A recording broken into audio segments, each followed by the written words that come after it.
Olá, eu sou Janaína Rico e tô aqui para nossa quinta videoaula.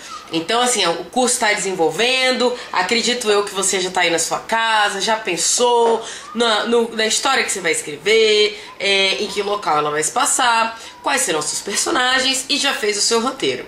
Aí você chegou, sentou, vai começar a escrever. Capítulo 1, capítulo 2, começa a desenvolver, já desenvolveu, já planejou aí qual que serão os tamanhos dos seus capítulos. Então a coisa tá indo de vento em polpa. Agora é aquela parte da mão na massa. Então vamos lá. No capítulo 1 eu vou escrever uma coisa assim, completamente nada a ver, pra pessoa descobrir o que é só lá no 10º capítulo. Para tudo. Para tudo. Se é isso que você quer, para tudo. Cuidado. Hoje a gente vai falar do primeiro capítulo. Olha só, o primeiro capítulo, ele tem que ter uma característica básica de ser aquele que vai chamar a atenção do seu leitor. O primeiro capítulo é se brincar, acho que o mais importante de todos, porque é através do primeiro capítulo que o seu leitor vai decidir se quer continuar lendo aquele livro ou não. Então existem vários estudos que comprovam que você tem que prender o leitor nas 3 primeiras páginas, né? Tem gente que diz 5, tem gente que diz 7, eu prefiro não arriscar e fico nas 3 primeiras logo. Então você tá lá escrevendo, aí você imagina uma coisa bem mirabolante, assim, vou colocar no primeiro capítulo uma coisa total, sem pé na cabeça, que a pessoa só vai entender o sentido disso lá no 10º capítulo. Para tudo! Para, geral, desiste dessa ideia agora. Porque ou você faz isso com muita maestria, muita perfeição, aquela coisa assim, espetacular, ou vai dar chamu, não vai dar certo. Por quê? Você tem que demonstrar ali no primeiro capítulo como é que vai ser o andamento da sua narrativa. Então, se você quiser fazer experimentações e loucuras, é melhor não fazer no primeiro capítulo. Lógico, existem casos clássicos e que são assim, por exemplo, Clarice Lispector começando com a vírgula. Isso é uma coisa maravilhosa, espetacular, mas a Clarice Lispector fez isso com maestria, fez isso com total domínio daquilo que ela estava fazendo. Então, se você quiser inventar umas experimentações dessas, umas doideiras, faça de maneira que você demonstre para o seu leitor que você tem técnica para fazer aquilo e não que você pirou do cabeção, né? Bom, se a sua ideia é ir para uma editora bacana, grande e vender muito, tem certas coisas que, assim, eles exigem mesmo. E esse lance do primeiro capítulo, claro, bacana, que mostra que veio, é a melhor coisa de todas. As grandes editoras, geralmente, quando vão passar numa avaliação de originais, elas nem passam das 10 primeiras páginas. Dali, logo no comecinho, elas decidem se vão ficar com o livro ou não. Então, muito cuidado com o primeiro capítulo. Aí, beleza, você foi lá, escreveu o primeiro capítulo, o segundo, o terceiro, escreveu o seu romance inteiro. Melhor coisa que você pode fazer para a sua vida de escritor: deixa o texto descansar.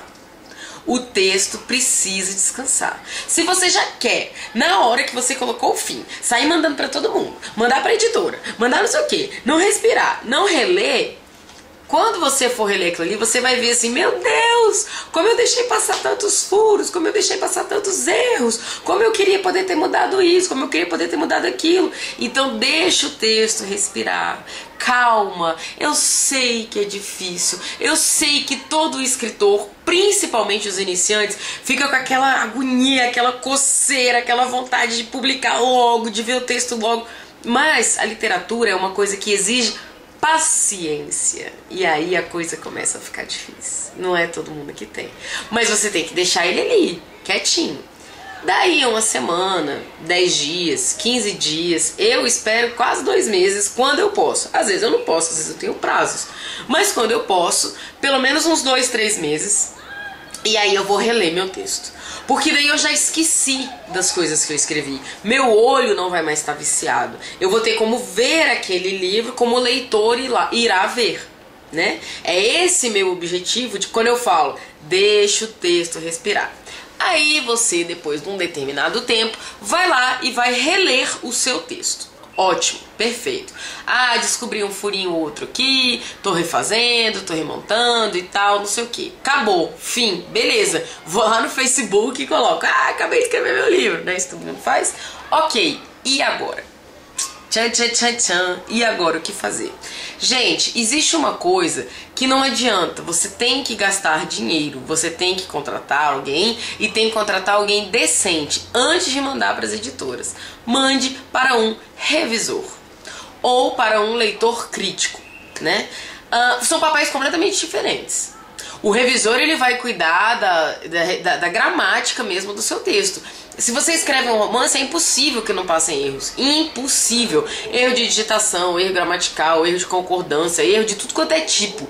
Pode passar. Então, o papel do revisor é cuidar desses erros. O papel do leitor crítico é te dizer se tem furos no texto, tem respostas não dadas, se tem resposta dada demais, aquele tipo de coisa desnecessária, se o seu texto tem entulho, se o seu texto pode ser melhorado de alguma maneira, né? Ele é tem até muita gente que faz isso de graça, tem muito blogueiro que faz isso de graça, é o tal do beta reader, né? Que ele vai te dizer se o texto tá bom ou não. Bom, qual que é a minha opinião pessoal? O que eu faço? Primeiro eu mando para o leitor crítico, né? Primeiro vou lá, o leitor crítico vai mudar tudo que tem que mudar, vai ver, não, tá legal aqui, não tá legal ali. O Cartas para um Pai mesmo, que vai ser lançado agora pela Modo, eu mudei ele quase todo depois que ele passou pelo leitor crítico. Não tirei muita coisa, na verdade eu acrescentei, né? Muita coisa. O livro ele tinha 85 páginas só antes de ir pro leitor crítico. Depois do leitor crítico ele foi para quase 300. Então assim, mudou muito, né? A opinião do leitor crítico. Por isso que é tão importante, né? Aquela coisa de você falar assim, caramba, como é que outra pessoa que não conhece essa história vai entender o que eu quero dizer? Depois de passar pelo leitor crítico, aí você manda para o revisor. Por quê? Porque daí o revisor ele vai deixar aquele texto correto. Eu não vou mais mudar. Porque se eu mando primeiro para o revisor e depois para o leitor crítico, eu posso ter problemas gramaticais e enfim, né? Depois nas alterações que eu fizer depois dele passar pelo leitor crítico. Beleza? Então, dito isso, né, com essas explicações, o que eu espero que vocês façam? Agora, é a maior parte, vamos desenvolver o romance. Escrevam, mão na massa, tá na hora de escrever o texto. Escreveu, deixa o texto descansar, passa para o revisor crítico e depois passa pelo leitor crítico e depois passa pelo revisor. E aí, na aula 6, eu falo para vocês qual que é o próximo passo. Beijo, até a próxima!